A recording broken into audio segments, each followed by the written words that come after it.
ಸಂಪುಟ ವಿಸ್ತರಣೆ ಬೆನ್ನಲ್ಲೇ ಕಾಂಗ್ರೆಸ್ನಲ್ಲಿ ಅಸಮಾಧಾನ ಸ್ಫೋಟಗೊಂಡಿದೆ. ಮಂತ್ರಿ ಸ್ಥಾನ ಕೈತಪ್ಪಿದ್ದಕ್ಕೆ ಬೇಸರಗೊಂಡಿರುವಂತಹ ಶಾಸಕರ ಮನವೊಲಿಕೆ ಕಸರತ್ತು ನಡೆದಿದೆ. ಇದರ ಮಧ್ಯೆನೇ ಇಂದು ಸಿಎಂ ಡಿಕೆ ಶಿವಕುಮಾರ್ ದೆಹಲಿಗೆ ಹೋಗ್ತಾ ಇದ್ದಾರೆ. ವರಿಷ್ಠರ ಭೇಟಿಯಾಗಿ ಸಂಪುಟದ ಕೆಲ ಬದಲಾವಣೆ ಬಗ್ಗೆ ಚರ್ಚೆ ನಡೆಸಲಿದ್ದಾರೆ. ಅಸಮಾಧಾನಿತರಿಗೆ ಸಂಪುಟದಲ್ಲಿ ಸ್ಥಾನ ಹಾಗೂ ಸಚಿವರಿಗೆ ಯಾವ ಖಾತೆ ನೀಡಬೇಕು ಅಂತ ಚರ್ಚೆ ನಡೆಸಲಾಗುತ್ತೆ. ಜೊತೆಗೆ ಖಾಲಿ ಇರುವಂತಹ ಒಂದು ಸ್ಥಾನದನ್ನ ಯಾರಿಗೆ ಕೊಡಬೇಕು ಅನ್ನೋದ್ರ ಬಗ್ಗೆ ಕೂಡ ರಾಹುಲ್ ಗಾಂಧಿ ಹಾಗೂ ಖರ್ಗೆ ಜೊತೆಗೆ ಸಭೆ ನಡೆಸಿ ಫೈನಲ್ ನಡೆಸಲಿದ್ದಾರೆ. ಸಚಿವ ಸ್ಥಾನ ಕೈತಪ್ಪಿದ್ದಕ್ಕೆ ಮಾಜಿ ಸಚಿವ ಮಹದೇವಪ್ಪ ಅಸಮಾಧಾನಗೊಂಡಿದ್ದಾರೆ. ಹೀಗಾಗಿ ಅವರನ್ನ ಕೆಪಿಸಿಸಿ ಅಧ್ಯಕ್ಷ ಬಿಕೆ ಹರಿಪ್ರಸಾದ್ ಭೇಟಿ ಮಾಡಿ ಚರ್ಚೆಯನ್ನು ಮಾಡಿದರು. ಈ ವೇಳೆ ಮಾತನಾಡಿದಂಥ ಬಿಕೆ ಹರಿಪ್ರಸಾದ್, ಮಹದೇವಪ್ಪ ಪಕ್ಷದ ಹಿರಿಯ ನಾಯಕರು, ರಾಜಕೀಯ ವಿಚಾರಗಳನ್ನ ಚರ್ಚೆ ಮಾಡಿದ್ದೇವೆ. ಅವರು ದೆಹಲಿಗೆ ಹೋಗಿ ಸುರ್ಜೇವಾಲಾ ಅವರನ್ನ ಭೇಟಿಯಾಗಿದ್ರು. ಅವರ ವಿಚಾರಗಳನ್ನು ನಾನು ಭೇಟಿಯಾಗಿ ತಿಳಿದುಕೊಂಡಿದ್ದೇನೆ. ಹೈಕಮಾಂಡ್ಗೆ ಮಹದೇವಪ್ಪ ಅವರ ವಿಚಾರ ತಿಳಿಸ್ತೇನೆ. ಸಚಿವ ಸ್ಥಾನ ಸಿಗದೇ ಇರೋದಕ್ಕೆ ಎಲ್ರಿಗೂ ಬೇಸರ ಇದ್ದೇ ಇರುತ್ತೆ. ಪಕ್ಷದ ಹಿತದೃಷ್ಟಿಯಿಂದ ಆಂತರಿಕ ವಿಚಾರವನ್ನು ಬಗೆಹರಿಸ್ತಾ ಇದ್ದೇವೆ ಅಂತ ಹೇಳಿದರು. ಮಾಡಿ ಬಂದಿದ್ದೀನಿ. ಅವರು ಸಹ ಡೈಲಿಗೆ ಹೋಗಿ ನಮ್ಮ ಉಸ್ತುವಾರಿ ವಹಿಸಿರ್ತಕ್ಕಂಥ ಸುರ್ಜೇವಾಲಾ ಅವ್ರನ್ನೂ ಸಹ ಭೇಟಿ ಮಾಡಿ ಬಂದಿದ್ದಾರೆ. ಅವ್ರ ವಿಚಾರಗಳನ್ನ ನಾನು ಸಹ ತಿಳ್ಕೊಂಡಿದ್ದೀನಿ. ನಾನು ಸಹ ಕೇಂದ್ರದ ನಾಯಕತ್ವಕ್ಕೆ ಅದನ್ನು ತಿಳಿಸ್ತೀನಿ. ಎಲ್ರಿಗೂ ಸಹ ಇರುತ್ತೆ, ಬೇಸರ ಇರುತ್ತೆ. ಆದ್ರೂ ಸಹ ಪಕ್ಷದ ಹಿತದೃಷ್ಟಿಯಿಂದ ನಾವು ನಮ್ಮ ಇಂಟರ್ನಲ್ ಡಿಸ್ಕಷನ್ಸಲ್ಲಿ ಅದನ್ನು ಯಾವ ರೀತಿ ಬಗೆಹರಿಸಬೇಕು ಅನ್ನೋದು ಮಾಡ್ತೀವಿ. ಅದನ್ನು ಇದ್ದೇ ಇರುತ್ತೆ. ಯಾಕಂದರೆ ಭಾಳಷ್ಟು ಜನ ಹಿರಿಯ ನಾಯಕರಿದ್ದಾರೆ ಕಾಂಗ್ರೆಸ್ ಪಕ್ಷದಲ್ಲಿ. ಇದೇನು ಹೊಸ ಪಕ್ಷ, ಬಿ ಜೆ ಪಿ ಥರ ಹೊಸ ಪಕ್ಷ ಅಲ್ಲ, ಅಥವಾ ಆಪರೇಷನ್ ಕಮಲ ಮಾಡೋರಲ್ಲ. ನಮ್ಮಲ್ಲಿ ದೊಡ್ಡ ದೊಡ್ಡ ನಾಯಕರಿದ್ದಾರೆ. ಅವರ ಅನುಭವ ಅದನ್ನೆಲ್ಲ ನಮ್ಮ ಪಕ್ಷಕ್ಕೆ, ದೇಶಕ್ಕೆ ಬೇಕಾಗಿದೆ. ಮಾತಾಡ್ತೀವಿ. ಇನ್ನೂ ಅವ್ರ ಹತ್ರ ಇರಲಿ, ತಪ್ಪೇನಿಲ್ಲ ಅವ್ರು ಹೇಳೋದ್ರಲ್ಲಿ. ಮಾತಾಡ್ತೀವಿ, ಅದನ್ನು ಹೋಗ್ತೀವಿ. ಚಿತ್ರದುರ್ಗದ ಹೊಳಲ್ಕೆರೆ ಗಣಪತಿ ದೇವಸ್ಥಾನಕ್ಕೆ ಸಚಿವ ಟಿ ರಘುಮೂರ್ತಿ ಭೇಟಿ ನೀಡಿ ಗಣಪತಿಗೆ ವಿಶೇಷ ಪೂಜೆಯನ್ನು ಸಲ್ಲಿಸಿದರು. ಇದೇ ವೇಳೆ ಸಚಿವ ರಘುಮೂರ್ತಿಗೆ ಸಫಾಯಿ ಕರ್ಮಚಾರಿ ಆಯೋಗದ ಅಧ್ಯಕ್ಷ ಪಿ ರಘು ಸಾಥ್ ಕೊಟ್ಟಿದ್ದು. ಪಿ ರಘು ಬೆಂಬಲಿಗರು ಜೈಕಾರ ಕೂಗಿದ ಹಿನ್ನೆಲೆ ಕೌಂಟರ್ ಆಗಿ ಆಂಜನೇಯ ಬೆಂಬಲಿಗರು ಜೈಕಾರ ಹಾಕಿದ್ದಾರೆ. ಈ ವೇಳೆ ಎರಡು ಗುಂಪಿನ ಮಧ್ಯೆ ವಾಗ್ವಾದ ಆಗಿದ್ದು ನೂಕಾಟ ತಳ್ಳಾಟವಾಗಿದೆ. ಈ ವೇಳೆ ಎರಡು ಗುಂಪಿನ ಜಗಳವನ್ನು ನಿಲ್ಲಿಸಿ ಪೊಲೀಸರು ಪರಿಸ್ಥಿತಿಯನ್ನು ತಿಳಿಗೊಳಿಸಿದ್ದಾರೆ. ಕಾಂಗ್ರೆಸ್ ಹಿರಿಯ ಶಾಸಕ ತನ್ವೀರ್ ಸೇಠ್ಗೆ ಸಚಿವ ಸ್ಥಾನ ಕೊಡದಿದ್ದಕ್ಕೆ ತನ್ವೀರ್ ಸೇಠ್ ಬೆಂಬಲಿಗರು ಸಿಡಿದಿದ್ದಾರೆ. ಹೀಗಾಗಿ ಮತ್ತೊಮ್ಮೆ ಪ್ರತಿಭಟನೆ ಮಾಡಲಿಕ್ಕೆ ಮುಂದಾಗಿದ್ದಾರೆ. ಬೆಳಗ್ಗೆ 10 ಗಂಟೆಗೆ ಮೈಸೂರು ಬೆಂಗಳೂರು ರಸ್ತೆ ತಡೆದು ಪ್ರತಿಭಟನೆಯನ್ನು ಮಾಡಲಿದ್ದಾರೆ. ತನ್ವೀರ್ ಸೇಠ್ಗೆ ಸೂಕ್ತ ಸ್ಥಾನಮಾನ ನೀಡುವಂತೆ ಆಗ್ರಹಿಸಿದ್ದಾರೆ. ಸಂಪುಟದಲ್ಲಿ ಹಿರಿಯರಿಗೆ ಮನ್ನಣೆ ಸಿಗದ ವಿಚಾರವಾಗಿ ಕೇಂದ್ರ ಸಚಿವ ಎಚ್ ಡಿ ಕುಮಾರಸ್ವಾಮಿ ಕಿಡಿಕಾರಿದ್ದಾರೆ. ಹಾಸನದಲ್ಲಿ ಮಾತನಾಡಿರುವಂತಹ ಅವರು, ಭಯ ಭಕ್ತಿ ಇಟ್ಕೊಂಡವರು ಬಲವಂತದಿಂದ, ಅನಿವಾರ್ಯದಿಂದ ಕಾಂಗ್ರೆಸ್ನಲ್ಲಿದ್ದಾರೆ. ಕೆಲವರು ಪಕ್ಷ ಅನ್ನೋ ನಿಷ್ಠೆಯಲ್ಲಿದ್ದಾರೆ. ಪಕ್ಷದಲ್ಲಿರೋದು ಸರಿನಾ ತಪ್ಪಾ ಅಂತ ಶಾಸಕರು ಆತ್ಮ ವಿಮರ್ಶೆಯನ್ನು ಮಾಡ್ಕೊಳ್ತಿದ್ದಾರೆ. ಒಳ್ಳೆಯ ಭಾವನೆಯಿಂದ ಪಕ್ಷಕ್ಕೆ ಬಂದ್ರೆ ಸ್ವಾಗತ, ಬರೋರಿಗೆ ನಮ್ಮ ಪಕ್ಷ ಸಹಕಾರ ಕೊಡುತ್ತೆ ಅಂತ ಹೇಳಿದ್ರು. ನಾಡಿನ ಜನತೆಯ ಬಗ್ಗೆ ಭಯಭಕ್ತಿಯಿಂದ ಕೆಲಸ ಮಾಡ್ತಕ್ಕಂಥ ಒಂದು ಉತ್ತಮವಾದ ರೀತಿಯಲ್ಲಿ ಮುಂದೆ ಈ ರಾಜ್ಯದಲ್ಲಿ ಬದಲಾವಣೆ ತರ್ತಕ್ಕಂಥದ್ದಕ್ಕೆ ಒಂದು ಒಳ್ಳೆಯ ಭಾವನೆಯಿಂದ ಇರ್ತಕ್ಕಂಥವ್ರು ಬರ್ಲಿಕ್ಕೆ ಇವತ್ತು ಸಹ ನಮ್ಮ ಪಕ್ಷ ಅವರಿಗೆ ಸಹಕಾರ ಕೊಡ್ತೀವಿ. ಕ್ಯಾಬಿನೆಟ್ ಅಲ್ಲ, ಅದು ಇಲ್ಲಿರ್ತಕ್ಕಂಥದ್ದು ಕರ್ನಾಟಕ ರಾಜ್ಯದಲ್ಲಿ ಇವತ್ತು ಇರ್ತಕ್ಕಂಥದ್ದು ಕಾಂಗ್ರೆಸ್ ಸರ್ಕಾರ ಅಲ್ಲ. ಅದೊಂದು ರೀತಿ. ಬಸವರಾಜ ಹೊರಟ್ಟಿ ರಾಜೀನಾಮೆ ವಿಚಾರವಾಗಿಯೂ ಪ್ರತಿಕ್ರಿಯಿಸಿದ ಎಚ್ಡಿಕೆ, ನಾನು ರಾಜೀನಾಮೆ ಪ್ರತಿಯನ್ನ ನೋಡಿದೆ. ಪತ್ರದಲ್ಲಿ ದಿನದ ಡೇಟ್ ಖಾಲಿ ಬಿಟ್ಟಿದ್ದಾರೆ. ಅದನ್ನ ಪೆನ್ಸಿಲ್ನಲ್ಲಿ 7 ಅಂತ ತಿದ್ದಿದ್ದಾರೆ. ಒತ್ತಡ, ಬ್ಲಾಕ್ ಮೇಲ್ ತಂತ್ರಗಳನ್ನ ಮಾಡಿದ್ದಾರೆ ಅಂತ ಕಾಂಗ್ರೆಸ್ ವಿರುದ್ಧ ಎಚ್ ಡಿ ಕುಮಾರಸ್ವಾಮಿ ಕಿಡಿಕಾರಿದ್ದಾರೆ. ಬಿಡದಿ ಟೌನ್ಶಿಪ್ ಯೋಜನೆಗೆ ವಿರೋಧಿಸಿ ಇಂದು ಜೆಡಿಎಸ್ನಿಂದ ಪಾದಯಾತ್ರೆ ನಡೆಯಲಿದೆ. 3 ದಿನಗಳ ಕಾಲ ನಡೆಯುವಂಥ ಪಾದಯಾತ್ರೆಯಲ್ಲಿ ಇಂದು ಬೈರಮಂಗಲದಿಂದ ಪಾದಯಾತ್ರೆ ಆರಂಭವಾಗಲಿದೆ. ಬೆಳಗ್ಗೆ 9ಕ್ಕೆ ಪಾದಯಾತ್ರೆ ಆರಂಭವಾಗಲಿದೆ. ಜೆಡಿಎಸ್ ಪಾದಯಾತ್ರೆಗೆ ಬಿಜೆಪಿ ನಾಯಕರು ಸಾಥ್ ಕೊಡಲಿದ್ದಾರೆ. ಕೇಂದ್ರ ಸಚಿವ ಎಚ್ ಡಿ ಕುಮಾರಸ್ವಾಮಿ, ವಿಪಕ್ಷ ನಾಯಕ ಆರ್ ಅಶೋಕ್, ಮಾಜಿ ಶಾಸಕ ಎ ಮಂಜು ಸೇರಿದಂತೆ ಹಲವರು ಭಾಗಿಯಾಗಿ ಚಾಲನೆಯನ್ನು ಕೊಡಲಿದ್ದಾರೆ. ಇಂದು ಬೈರಮಂಗಲದಿಂದ ಪಾದಯಾತ್ರೆ ಪ್ರಾರಂಭವಾಗಿ ಸಂಜೆ ಬಿಡದಿಯ ಕಲ್ಯಾಣ ಮಂಟಪದವರಲ್ಲಿ ವಾಸ್ತವ್ಯ ಹೂಡಲಿದ್ದಾರೆ. ಇಂದಿನ ಪಾದಯಾತ್ರೆ ಬಗ್ಗೆ ಮಾಜಿ ಶಾಸಕ ಎ ಮಂಜು ಸುದ್ದಿಗೋಷ್ಠಿ ನಡೆಸಿ ಮಾತನಾಡಿದರು. ಪಾದಯಾತ್ರೆಗೆ ಕುಮಾರಸ್ವಾಮಿ, ಅಶೋಕ್ ಚಾಲನೆಯನ್ನು ಕೊಡ್ತಾರೆ. ನಿಖಿಲ್ ನೇತೃತ್ವದಲ್ಲಿ ಪಾದಯಾತ್ರೆ ನಡೆಯಲಿದೆ. 2ನೇ ದಿನ ಎಚ್ ಡಿ ದೇವೇಗೌಡರು ಕೂಡ ಬರ್ತಾರೆ. ಜೊತೆಗೆ ವಿವಿಧ ಸಂಘಟನೆಗಳು, ಮುಖಂಡರು ಬರ್ತಾರೆ ಅಂತ ಹೇಳಿದರು. ಇನ್ನು ಬಾಲಕೃಷ್ಣಗೆ ಕಿಕ್ ಬ್ಯಾಕ್ ಸಿಗ್ತಾ ಇದೆ, ಅದಕ್ಕೆ ಬೈರಮಂಗಲಕ್ಕೆ ಬಂದಿಲ್ಲ ಅಂತ ಕಿಡಿಕಾರಿದರು. ಪಾದಯಾತ್ರೆ ವಿಚಾರವಾಗಿಯೇ ಹಾಸನದಲ್ಲಿ ಕುಮಾರಸ್ವಾಮಿ ಮಾತನಾಡಿದ್ದಾರೆ. ಪಾದಯಾತ್ರೆಯಲ್ಲಿ ನಿಖಿಲ್ ಕುಮಾರಸ್ವಾಮಿ, ಪಕ್ಷದ ಶಾಸಕರು, ಮುಖಂಡರು ಭಾಗಿಯಾಗ್ತಾರೆ. 3 ದಿನ ಪಾದಯಾತ್ರೆ ಇಟ್ಟುಕೊಂಡಿದ್ದೇವೆ. ಸರ್ಕಾರ ಬಿಡದಿ ಟೌನ್ಶಿಪ್ ಕೈ ಬಿಡಬೇಕು, ಇದಕ್ಕಾಗಿ ಪಾದಯಾತ್ರೆ ಮಾಡ್ತಾ ಇದ್ದೇವೆ ಅಂತ ಕುಮಾರಸ್ವಾಮಿ ಹೇಳಿದರು. ನಿಖಿಲ್ ಕುಮಾರಸ್ವಾಮಿ ಇದು ನಮ್ಮ ಪಕ್ಷದ ಶಾಸಕರು ಮುಖಂಡರುಗಳೆಲ್ಲ ನಾಳೆ ದಿನ ಭಾಗವಹಿಸ್ತಕ್ಕಂಥ ಜಿಲ್ಲೆ ಬೇರ್ಮಂಗಲದ ಗ್ರಾಮದಿಂದ ಪ್ರಾರಂಭ ಆಗಿ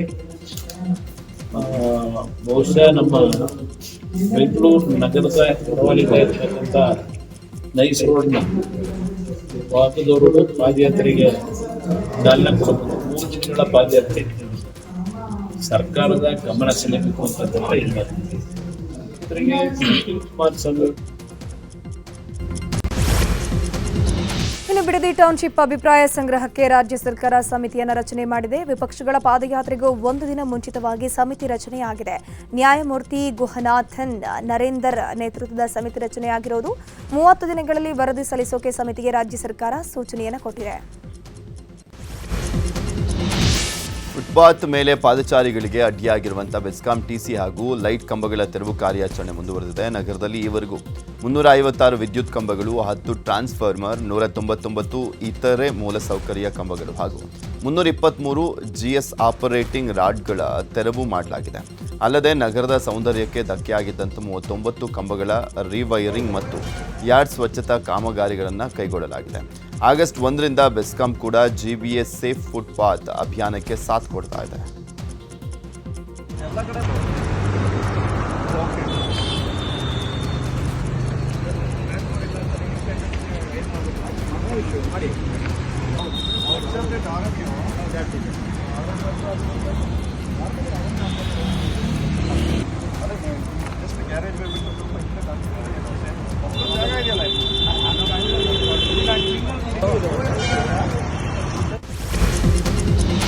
ನಟಿ ರಮ್ಯಾ ಸಚಿವ ಶರಣಪ್ರಕಾಶ್ ಪಾಟೀಲ್ ಅವರನ್ನ ಭೇಟಿಯಾಗಿದ್ದಾರೆ. ಬೆಂಗಳೂರಿನ ನಿವಾಸದಲ್ಲಿ ಭೇಟಿಯಾದ ನಟಿ ರಮ್ಯಾ MBBS ಪಠ್ಯದ ವಿಚಾರವಾಗಿ ಮನವಿಯನ್ನು ಮಾಡಿಕೊಂಡಿದ್ದಾರೆ. MBBS ಮತ್ತು ನರ್ಸಿಂಗ್ ಪಠ್ಯ ಪುಸ್ತಕದಲ್ಲಿ ಮೆನೋಪಸ್ ಬಗ್ಗೆ ಪ್ರತ್ಯೇಕ ಪಾಠ ಸೇರಿಸಬೇಕು, ಇದೊಂದು ಫೆಲೋಶಿಪ್ ಕಾರ್ಯಕ್ರಮ ಆಗಿದೆ ಅಂತ ಮನವಿ ಮಾಡಿಕೊಂಡಿದ್ದಾರೆ. ಇಂದು ಕೋಲಾರದಲ್ಲಿ ರಾಜ್ಯ ಬಿಜೆಪಿ ನಿಯೋಗ ಕೈಗೊಂಡಿದ್ದಂಥ ಬರ ಅಧ್ಯಯನ ಪ್ರವಾಸ ರದ್ದಾಗಿದೆ. ರಾಜ್ಯಾಧ್ಯಕ್ಷ ವಿಜೇಂದ್ರ ನೇತೃತ್ವದಲ್ಲಿ ಕೋಲಾರ ತಾಲೂಕಿನ ಕೆಂದಟ್ಟಿ ಹಾಗೂ ಮುಳುಬಾಗಿಲು ತಾಲೂಕಿನ ಕೊತ್ತಮಂಗಲ ಗ್ರಾಮದ ತೋಟಗಳಿಗೆ ಬಿಜೆಪಿ ನಾಯಕರು ಭೇಟಿ ನೀಡಬೇಕಾಗಿತ್ತು. ಆದರೆ ಕೋಲಾರದಲ್ಲಿ ಕಳೆದ 2 ದಿನದಿಂದ ಮಳೆಯಾಗ್ತಾ ಇರುವಂಥ ಪರಿಣಾಮ ಬರ ಅಧ್ಯಯನ ಪ್ರವಾಸ ರದ್ದಾಗಿದೆ. ಇನ್ನು ಬರ ಅಧ್ಯಯನ ರದ್ದಾದರೂ ಕೂಡ ಆಗ್ನೇಯ ಪದವೀಧರರ ಕ್ಷೇತ್ರದ ಚುನಾವಣೆ ಇರೋದ್ರಿಂದ ಕೋಲಾರದ ರತ್ನ ಕನ್ವೆನ್ಷನ್ ಹಾಲ್ನಲ್ಲಿ ಬೆಳಗ್ಗೆ 11 ಗಂಟೆಗೆ ಪೂರ್ವಭಾವಿ ಸಭೆ ನಡೆಯಲಿದ್ದು, ಸಭೆಯಲ್ಲಿ ರಾಜ್ಯಾಧ್ಯಕ್ಷ ವಿಜೇಂದ್ರ ಭಾಗಿಯಾಗಲಿದ್ದಾರೆ. ಬೆಂಗಳೂರಿನಲ್ಲಿ ಆಪರೇಷನ್ ಮುಕ್ತ ಹೆಸರಲ್ಲಿ ವೈಟ್ಫೀಲ್ಡ್ ಪೊಲೀಸರು ಭರ್ಜರಿ ಕಾರ್ಯಾಚರಣೆ ಮಾಡಿದ್ದಾರೆ. ವೈಟ್ಫೀಲ್ಡ್ ಸುತ್ತಮುತ್ತ ದಾಳಿ ಮಾಡಿದ ಪೊಲೀಸರು 60 ಮಂದಿ ಬಾಂಗ್ಲಾ ಪ್ರಜೆಗಳ ಗುರುತು ಪತ್ತೆ ಮಾಡಿದ್ದಾರೆ. ಈ ಭಾಗದಲ್ಲಿ ಒಟ್ಟು 2,000ಕ್ಕೂ ಅಧಿಕ ಜನರ ದಾಖಲಾತಿಗಳನ್ನು ಪರಿಶೀಲನೆ ಮಾಡಿದ್ದು ಪೊಲೀಸರು ತನಿಖೆ ಮುಂದುವರೆಸಿದ್ದಾರೆ. ಎಲೆಕ್ಟ್ರಾನಿಕ್ ಸಿಟಿ ಉಪವಿಭಾಗದ ಪೊಲೀಸರು ಕೂಡ ಅಕ್ರಮ ಬಾಂಗ್ಲಾ ವಲಸಿಗರ ಪತ್ತೆಗೆ ಕಾರ್ಯಾಚರಣೆ ನಡೆಸಿದರು. 29 ಸ್ಥಳದಲ್ಲಿದ್ದ ಅಕ್ರಮ ವಲಸಿಗರನ್ನು ವಶಕ್ಕೆ ಪಡೆದು ಪೊಲೀಸರು ತನಿಖೆ ಮುಂದುವರೆಸಿದ್ದಾರೆ. ಈ ಪೈಕಿ 15 ಮಂದಿ ಅಕ್ರಮ ಬಾಂಗ್ಲಾ ವಲಸಿಗರು ಅಂತ ದೃಢಪಡಿಸಲಾಗಿದೆ.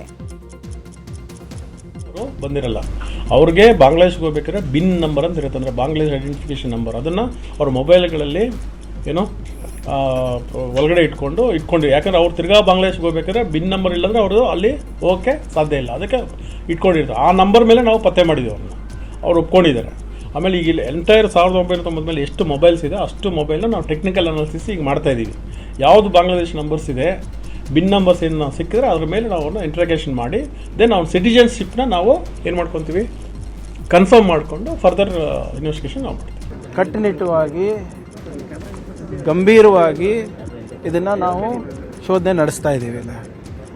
ನೀವು ಕಳೆದ 3 ತಿಂಗಳಲ್ಲಿ ನೀವು ಸ್ಟ್ಯಾಟಿಸ್ಟಿಕ್ಸ್ ನೋಡಿದ್ರೆ ಆಲ್ಮೋಸ್ಟ್ ಸುಮಾರು 1,000 ಜನ ವಲಸಿಗರು ಸಿಕ್ಕಿದ್ದಾರೆ ನಮಗೆ. ಬೇರೆ ಬೇರೆ ನಿಮ್ಮ ಆಫ್ರಿಕನ್ಸ್ ಇರ್ಬೋದು, ಬಾಂಗ್ಲಾದೇಶಿಗಳಿರ್ಬೋದು. ಆಮೇಲೆ ಇವರೆಲ್ಲನೂ ಕೂಡ ನಮಗೆ ಉತ್ತರ ಭಾರತದಿಂದನೇ ಬರ್ತಾ ಇರೋದು. ಸೊ ಇದರಲ್ಲಿ ಯಾವುದೇ ಕಾಂಪ್ರಮೈಸ್ ಇಲ್ಲ. ಈಗಾಗಲೇ ನಾವು BSF ಅವ್ರ ಜೊತೆ ಟಚ್ನಲ್ಲಿದ್ದೀವಿ. ಶಿವಾನಂದ ನೀಲಣ್ಣನವರ್ ಮನೆ ಮೇಲೆ ಇಡಿ ಅಧಿಕಾರಿಗಳು ದಾಳಿ ಪ್ರಕರಣಕ್ಕೆ ಸಂಬಂಧಪಟ್ಟಂತೆ ಬೆಳಗಾವಿಯ ಶಿವಬಸವನಗರದಲ್ಲಿ ಅಪಾರ್ಟ್ಮೆಂಟ್ನಲ್ಲಿ ಮನೆ ಮೇಲೆ ದಾಳಿಯನ್ನು ಮಾಡಲಾಗಿದೆ.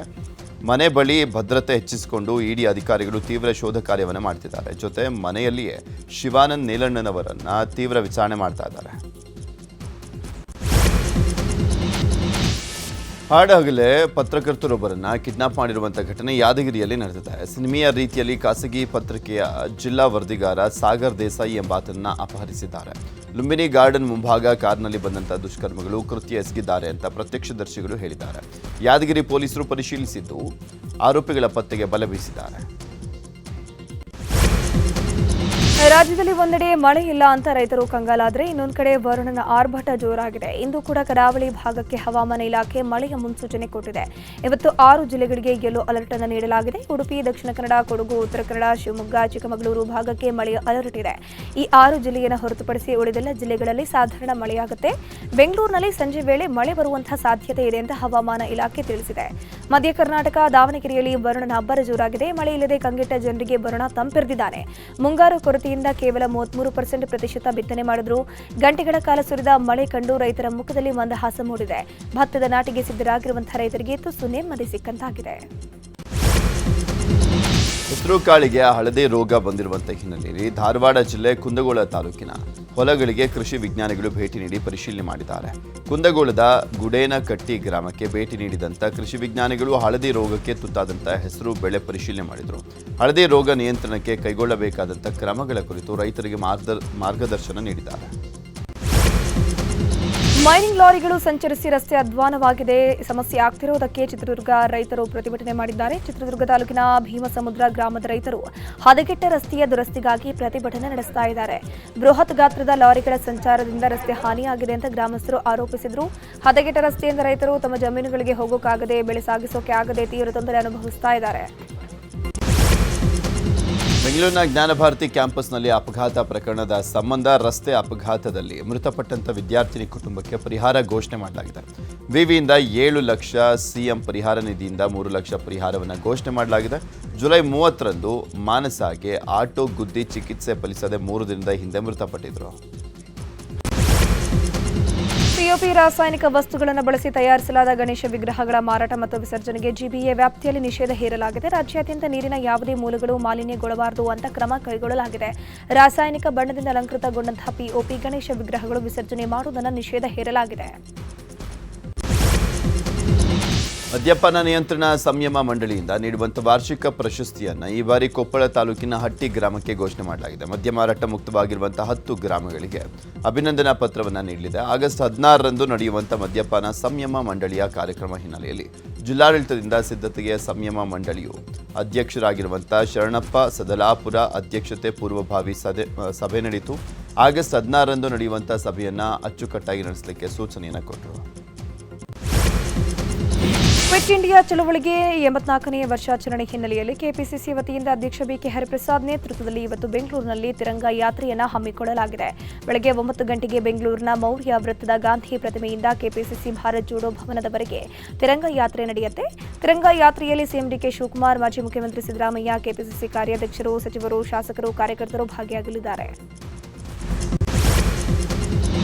ಪ್ರಧಾನಿ ನರೇಂದ್ರ ಮೋದಿ ಆಗಸ್ಟ್ 13ರಿಂದ 15ರವರೆಗೂ ಪ್ರತಿ ಮನೆಯಲ್ಲೂ ತಿರಂಗ ಧ್ವಜ ಹಾರಿಸುವಂತೆ ಕರೆ ಕೊಟ್ಟಿದ್ದಾರೆ. ಈ ಹಿನ್ನೆಲೆಯಲ್ಲಿ ಪುತ್ತೂರು ಬಿಜೆಪಿ ವಕ್ತಾರ ರಾಜೇಶ್ ಬನ್ನೂರು ಸುದ್ದಿಗೋಷ್ಠಿ ನಡೆಸಿ ಕ್ಷೇತ್ರದ ಜನರಲ್ಲಿ ಮನವಿಯನ್ನು ಮಾಡಿದ್ದು, ಪ್ರತಿ ಮನೆಯಲ್ಲೂ ಕೂಡ ರಾಷ್ಟ್ರಧ್ವಜ ಹಾರಿಸಬೇಕು, ಪ್ಲಾಸ್ಟಿಕ್ ಧ್ವಜ ಹಾಕದೆ ಎಲ್ಲರೂ ಕೂಡ ಬಟ್ಟೆಯ ಧ್ವಜಗಳನ್ನು ಹಾರಿಸಬೇಕು ಅಂತ ಮನವಿಯನ್ನು ಮಾಡಿಕೊಂಡಿದ್ದಾರೆ. Welcome back. ಉಳಿದ ಸುದ್ದಿಗಳನ್ನು ನೋಡ್ತಾ ಹೋಗೋಣ. ಆಗಸ್ಟ್ 25ಕ್ಕೆ ಕೇಳಂನಲ್ಲಿ ಓಣಂ ಹಬ್ಬದ ಪ್ರಯುಕ್ತ ಕೆಎಸ್ಆರ್ಟಿಸಿ ಹೆಚ್ಚುವರಿ ಬಸ್ಗಳ ನಿಯೋಜನೆ ಮಾಡಲಾಗಿದೆ. ಆಗಸ್ಟ್ 21ರಿಂದ 30ರವರೆಗೂ ಅಂತಾರಾಜ್ಯದ ಪ್ರಯಾಣಿಕರ ಅನುಕೂಲಕ್ಕಾಗಿ ಒಟ್ಟು 90 ಹೆಚ್ಚುವರಿ ಬಸ್ಗಳನ್ನು ನಿಯೋಜನೆ ಮಾಡಲಾಗಿದ್ದು, ವಿಶೇಷ ರಿಯಾಯಿತಿಯನ್ನು ನೀಡಿದೆ. 4 ಅಥವಾ ಹೆಚ್ಚಿನ ಟಿಕೆಟ್ ಏಕಕಾಲಕ್ಕೆ ಬುಕ್ ಮಾಡಿದರೆ 5% ರಿಯಾಯಿತಿ ಸಿಗಲಿದೆ. ರಾಷ್ಟ್ರಪತಿ ಆದೇಶದಂತೆ ಇತ್ತೀಚೆಗೆ ಕರ್ನಾಟಕ ಹೈಕೋರ್ಟ್ಗೆ ಹೆಚ್ಚುವರಿ ನ್ಯಾಯಾಧೀಶರಾಗಿ ನೇಮಕಗೊಂಡ ನ್ಯಾಯಮೂರ್ತಿಗಳು ಇಂದು ಪ್ರಮಾಣ ವಚನ ಸ್ವೀಕಾರ ಮಾಡ್ತಾ ಇದ್ದಾರೆ. ಸಂಜೆ 3:30ಕ್ಕೆ ರಾಜ್ಯಪಾಲ ತಾವರ್ಚಂದ್ ಗೆಹ್ಲೋಟ್ ರಾಜಭವನದ ಗಾಜಿನ ಮನೆಯಲ್ಲಿ ನೂತನ ಹೆಚ್ಚುವರಿ ನ್ಯಾಯಾಧೀಶರಾಗಿ ಪ್ರಮಾಣ ವಚನ ಬೋಧಿಸಲಿದ್ದಾರೆ. ನಮ್ಮ ಬೆಂಗಳೂರು ಮೆಟ್ರೋದ ಗುಲಾಬಿ ಮಾರ್ಗ ಮತ್ತು ನೀಲಿ ಮಾರ್ಗ ನಿರ್ವಹಣೆಗೆ ಅತ್ಯಂತ ಪ್ರಮುಖವಾದಂಥ ಸಿಬಿಟಿಸಿ ಸಿಗ್ನಲಿಂಗ್ ವ್ಯವಸ್ಥೆಗೆ ರೈಲ್ವೆ ಮಂಡಳಿಯು ತಾತ್ವಿಕ ಒಪ್ಪಿಗೆಯನ್ನು ಕೊಟ್ಟಿದೆ. ಈ ಹಿನ್ನೆಲೆಯಲ್ಲಿ ಕಾಳಿನಾಗ್ರಹ ಟು ತಾವರೆಕೆರೆ ಗುಲಾಬಿ ಮಾರ್ಗದ ಕಾರ್ಯಾರಂಭಕ್ಕೆ ಪ್ರಮುಖ ಮೈಲಿಗಲ್ಲು ಸಿಕ್ಕಂತಾಗಿದೆ. Central silk board to Kempegowda ಅಂತಾರಾಷ್ಟ್ರೀಯ ವಿಮಾನ ನಿಲ್ದಾಣದ ನೀಲಿ ಮಾರ್ಗಕ್ಕೂ ಅನುಮೋದನೆ ನೀಡಿದೆ. ಆಗಸ್ಟ್ 6ರಿಂದ ಆರಂಭವಾದ ಲಾಲ್ಬಾಗ್ ಫಲಪುಷ್ಪ ಪ್ರದರ್ಶನಕ್ಕೆ ಉತ್ತಮ ಪ್ರತಿಕ್ರಿಯೆ ವ್ಯಕ್ತವಾಗಿದೆ. ಗಂಗರ ಸಾಮ್ರಾಜ್ಯ ವೈಭವದ ವಿಷಯಾಧಾರಿತ 220ನೇ ಫಲಪುಷ್ಪ ಪ್ರದರ್ಶನಕ್ಕೆ ದಿನದಿಂದ ದಿನಕ್ಕೆ ಬರುವ ಜನರ ಸಂಖ್ಯೆ ಜಾಸ್ತಿಯಾಗ್ತಿದೆ. ನಿನ್ನೆ ಒಂದೇ ದಿನ 59,108 ಮಂದಿ ಲಾಲ್ಬಾಗ್ ಫ್ಲವರ್ ಶೋಗೆ ಬಂದಿದ್ರು. ಒಟ್ಟು 31,02,900 ರೂಪಾಯಿ ಮೊತ್ತ ಸಂಗ್ರಹ ಆಗಿದೆ. ಚಿಕ್ಕಬಳ್ಳಾಪುರ ಜಿಲ್ಲೆಯ ಪ್ರಸಿದ್ಧ ಪ್ರವಾಸಿ ತಾಣ ನಂದಿಬೆಟ್ಟದಲ್ಲಿ ಇಂದು ಮಾನ್ಸೂನ್ ಮ್ಯಾರಥಾನ್ ನಡೆಯಲಿದೆ. ಹಸಿರು ಪ್ರವಾಸೋದ್ಯಮ ಮತ್ತು ಫಿಟ್ನೆಸ್ ಉತ್ತೇಜಿಸಲಿಕ್ಕೆ ಕರಹಳ್ಳಿ ಕ್ರಾಸ್ನಿಂದ ನಂದಿಬೆಟ್ಟದವರೆಗೂ ಮ್ಯಾರಥಾನ್ ನಡೆಯಲಿದ್ದು ಡಿಸಿಎಂ ಪರಮೇಶ್ವರ್ ಕಾರ್ಯಕ್ರಮಕ್ಕೆ ಚಾಲನೆಯನ್ನು ಕೊಟ್ಟಿದ್ದಾರೆ. ಸ್ಪರ್ಧೆಯಲ್ಲಿ 10 ಮತ್ತು 21 ಕಿಲೋಮೀಟರ್ಗಳ ವಿಭಾಗಗಳಿದ್ದು ನೂರಾರು ಕ್ರೀಡಾಪಟುಗಳು ಭಾಗಿಯಾಗಲಿದ್ದಾರೆ. ಇನ್ನು ಮ್ಯಾರಥಾನ್ ಹಿನ್ನೆಲೆಯಲ್ಲಿ ಮಧ್ಯರಾತ್ರಿಯಿಂದಲೇ ನಂದಿಬೆಟ್ಟಕ್ಕೆ ಸಾರ್ವಜನಿಕರು ಹಾಗೂ ಪ್ರವಾಸಿ ವಾಹನಗಳ ಸಂಚಾರವನ್ನು ಸಂಪೂರ್ಣವಾಗಿ ನಿರ್ಬಂಧಿಸಲಾಗಿದೆ.